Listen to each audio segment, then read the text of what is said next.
Apakah dampak dari La Nina ini dan bagaimana kita bisa mengantisipasinya? Jadi kalau kita ngelihat La Nina ini mengganggu dua edible oil di dunia, yaitu ada produksi CPO dan produksi soybean atau minyak kedelai.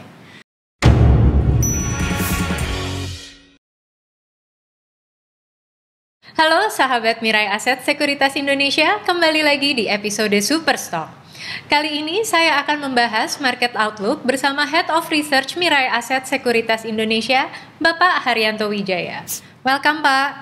Welcome Bu Alia. Jadi gimana nih ya Pak, kita melihat nih ya, pergerakan IHSG masih berada di range 4.800 hingga 5.000. Sebenarnya apa sih tantangan IHSG untuk melaju? Karena masih foreign outflow dari saham Indonesia. Okay. Kurang lebih kalau dilihat dari akumulasi 9 month foreign net sell atas saham Indonesia adalah sebesar 43 triliun. 43 triliun ini besar sekali ya Pak ya? Besar banget. Dan kalau kita ngelihat penjualan yang paling masif adalah di bulan September. Yaitu sebesar 16 triliun rupiah. Makanya kalau kita ngelihat masih penjualan di September ini membuat IHSG terkoreksi 7%.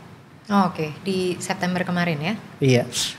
Sebenarnya kalau kita ngelihat foreign net sell bukan cuma saham Indonesia sih. Kalau kita ngelihat saham-saham tetangga kita seperti Malaysia, Filipina, Thailand, mereka juga foreign investor juga melakukan penjualan atas saham-saham negara itu. Tapi kalau kita ngelihat masif net sell-nya lebih ke saham Indonesia di bulan September. Karena ada dua faktor domestik yang membuat foreign outflow. Yang pertama adalah kalau kita ingat di sejak tanggal 14 September 2020, Pemda Jakarta menerapkan kembali PSBB yang membuat aktivitas bisnis cenderung turun. Yang kedua, karena foreign investor takut atas dilusi independensi daripada Bank Indonesia atas penerapan kebijakan moneter mereka. Hal ini sebenarnya tertuang dalam rancangan Undang-Undang Bank Indonesia yang saat ini sebenarnya sedang didiskus atau dibahas oleh DPR. Sejak pertama kali kasus Corona 01 ditemukan di Indonesia di Maret yang lalu, mungkin boleh sedikit dijelaskan lebih detail nih Pak, bagaimana perkembangan aktivitas ekonomi di Indonesia hingga PSBB kedua diberlakukan?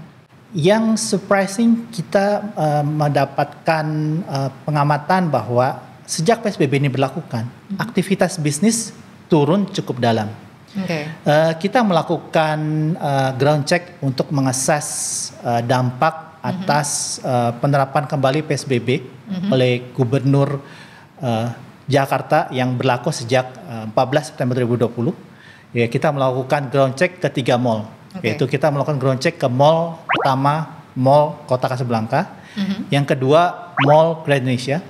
Untuk kedua mall ini kita untuk melihat spending appetite daripada mid to high income people. Mall ketiga yang kita lakukan ground check adalah Mall City Plus Jatinegara untuk mengakses spending appetite daripada orang mid to low income people. Dan apa yang terjadi di lapangan Pak? Surprising ya, kita menemukan bahwa tingkat kunjungan orang-orang ke mall tersebut turun cukup dalam. Kalau kita bisa bayangkan, ternyata hanya sekitar 10 sampai 20% tingkat kunjungan dibandingin pre-COVID-19 yaitu tahun lalu. Kalau kita bandingin misalnya juga dengan pada saat PSBB transisi, itu masih ada tingkat kunjungan adalah 35% sampai dengan 40% dibandingkan pre-COVID-19 yaitu tahun lalu. Nah, satu hal yang menarik kita melihat bahwa ternyata orang pengunjung di situ cukup defensif dalam melakukan spending ya. Kita melihat bahwa mereka cenderung untuk fokus spending mereka atas kebutuhan pokok. Dan mereka cenderung untuk menahan spending untuk non-essential goods ya. Jadi kalau kita ngelihat hasil ground check kita ngelihat supermarket masih ramai. Tapi kalau toko-toko lain ya, dalam hal seperti restoran, toko fashion, baju, mungkin ya. toko mobile phone, itu ternyata sepi banget pengunjungnya. Jadi kita ngelihat aktivitas ekonomi secara keseluruhan sejak PSBB Jakarta ini turun cukup dalam. Selanjutnya, kita lihat nih ya Pak, hingga akhir September 2020, pemantauan terhadap anomali iklim global di Samudra Pasifik menunjukkan bahwa anomali La Nina ini sedang terjadi.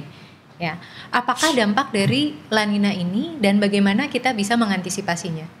Jadi kalau kita ngelihat La Nina ini mengganggu dua edible oil di dunia, yaitu ada produksi CPO dan produksi soybean atau minyak kedelai.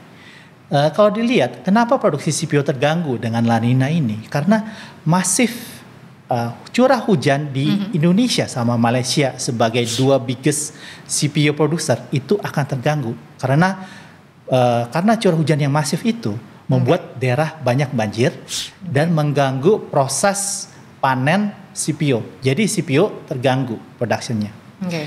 Di sisi lain kalau kita ngelihat bahwa daerah benua Amerika yang kekeringan itu mengganggu produksi minyak kedelai karena di sana adalah daerah negara the biggest producer untuk soybean dan dengan sendirinya mengganggu produksi soybean oil.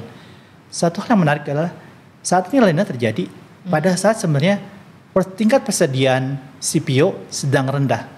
Kalau kita lihat pola historis bahwa pergerakan harga saham perkebunan sawit itu sejalan dengan pergerakan harga CPO.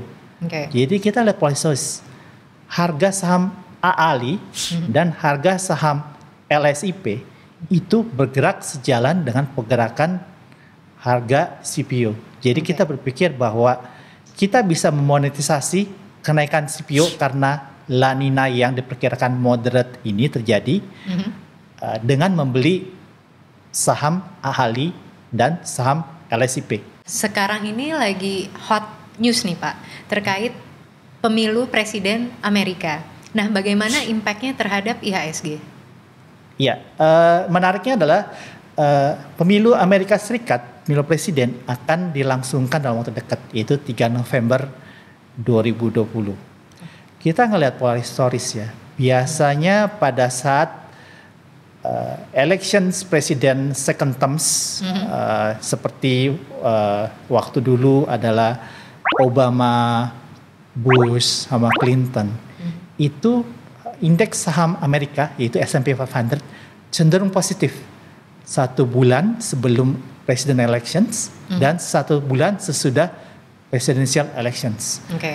Cuman sayangnya kalau kita ngelihat korelasi pergerakan IHSG memiliki korelasi yang rendah dengan pergerakan indeks S&P 500 Amerika Serikat.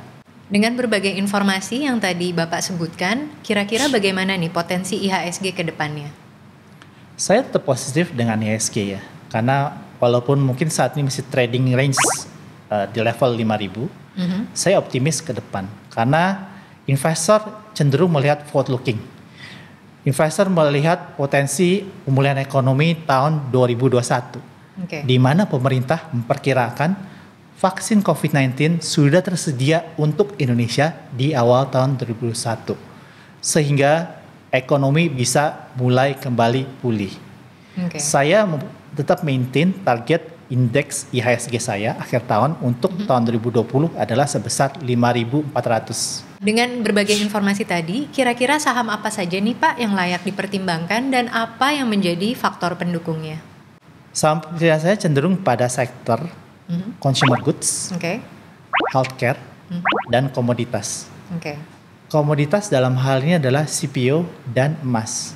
Untuk spesifik sahamnya adalah INDF, ICBP, KLBF, Mika, Hill, UNTR, ALI, dan LSIP. Kalau untuk saham consumer goods dalam hal ini adalah ICBP, INDF, kita melihat bahwa mereka akan cenderung diuntungkan oleh kebijakan kantor yang banyak menerapkan WFH from home.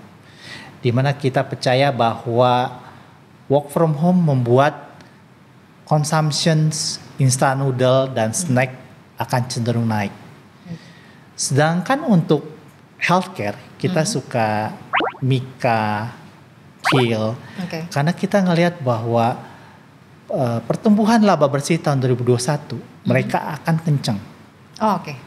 Dan untuk KB Pharma, KLBF, kita melihat bahwa KLBF sebagai perusahaan farmasi akan diuntungkan karena kesadaran orang yang meningkat atas kesehatan di saat COVID-19 saat ini.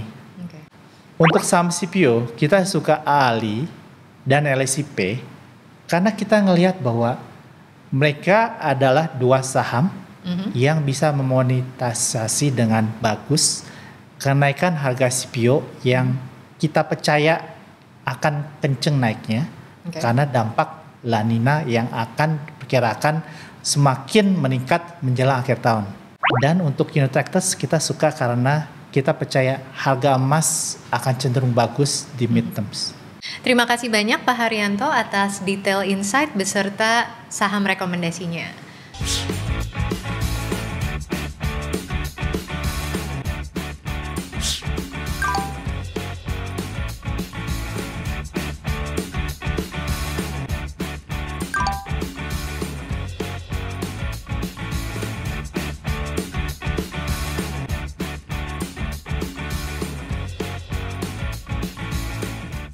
Semoga informasi tadi dapat membantu sahabat Mirai Aset Sekuritas Indonesia dalam menentukan saham pilihan yang layak ada di portofolio kalian. Kami pamit undur diri dulu, sampai jumpa di episode Superstock selanjutnya. Happy cuan!